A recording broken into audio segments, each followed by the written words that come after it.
are moving. Hopefully you have already seen my moving announcement video, but the word is out and there is so much to get done before we leave. This video is gonna be like a mumbo jumbo video. I'm just gonna put like a bunch of different clips of different days all together and then a tack haul as well. And it's just gonna be all of like the moving things that I needed to do and get done before we go. So you guys know that I don't own a truck or a trailer, so we are having to have Kazi hauled to blank. We're keeping the location a surprise, so go ahead and go watch the other video and you'll kind of see why. I am having my friend haul her off island, and then the hauling company is going to pick her up at a barn where she'll probably have to stay a couple days waiting to be picked up. I want the trailering process to go as smoothly as possible, so we've been practicing. I've been practicing trailering Kazi in the trailer, just put her in, let her sit for a minute, pull her out, put her in, yada yada. And then twice so far I've trailered with a friend to the fairgrounds just to get practice of her loading up and going and then unloading and reloading and unloading, that whole thing. So I've done that twice. I'm feeling pretty good about where we're at with the trailering process, but I just want it to go as smoothly as possible because we do have a ferry schedule that we have to get to. What? What's wrong? You're so pretty.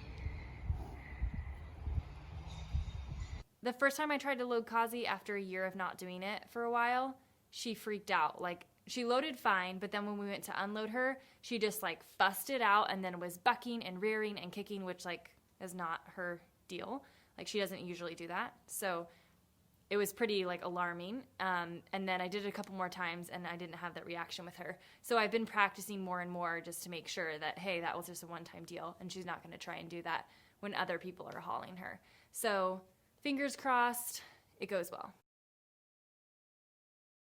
Honestly, I cannot wait to see her reaction with cows. I don't know if she's ever been with cows before or seen them. Not really sure, so it might be film worthy. And if it is, I'll show you guys. I'm pretty sure that I've never done a tack haul on here. I don't think I've ever even gotten a tack haul. Every time I order something, it's just like, I need this, and it's like one thing at a time, never a bunch of things. So I'm really excited to do this tack haul for you guys. The company that I'm hauling Kazi with requires that you have a leather halter.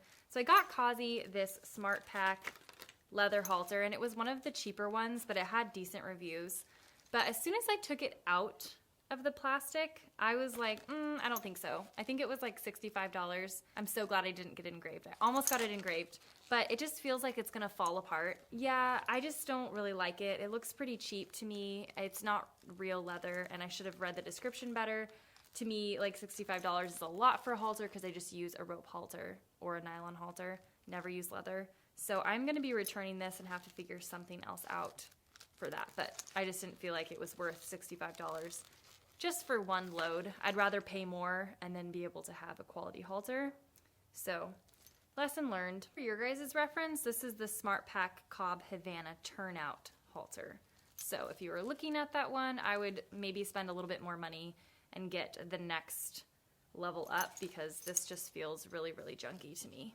The next item I got was just this really heavy duty cotton lead. You have to send your horse with a leather halter and a lead rope, and this is really heavy duty. Kazi chewed her other lead rope, so I didn't really want to send that one. I really do hope that I get this back because I love this lead rope. I know my friend Lori has one and I love it, and so I got one in green, which is my favorite color, and Kazi's color. So I do hope that I get it back, but it was $12.95, so if I lose it, it's not the worst case.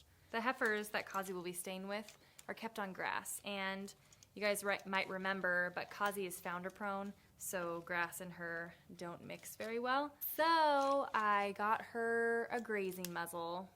I got two so I could rotate between them, and also in case one breaks, then I have a backup before I need to order another one. This one is the Deluxe Easy Breathe, and this is like $29.99, and it has more straps that go along with it, so it's like kind of more secure. And then I got regular Tough One Easy Breathe, and this one was $24.99.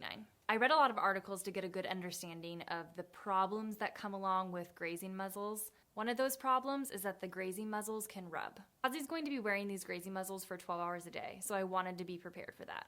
I got a halter fleece set so that if there's a spot that's rubbing, I can add the fleece set to that spot to kind of cut down on the rubbing. I also got Kazi this utility balm. It's like a lavender rub. It looks like deodorant, but you put it on the spots that are rubbing, and it's like safe for their face as well. So I thought, heck, what's another $15? Add it to the cart. And then I got her 2 fly masks. So I got her the Crusader fly mask without the ears and the Crusader fly mask with the ears. I just had one of these, but the Velcro is like pretty worn out on it, so I needed to replace that. And then I thought we're gonna be around tons of flies with the cows, so might as well get her some ear protection as well, and then we'll just switch between the 2 of these. My total for today's tack haul was $196, but I had $185 credit from returning my Dublins, so I only had to spend $11. Eventually I'll need to replace those boots, but we're not at that point yet. Woo! I just got Kazi's brand inspection and her Coggins test. Obviously she was negative, and I got all of her stuff so that we can head to our destination.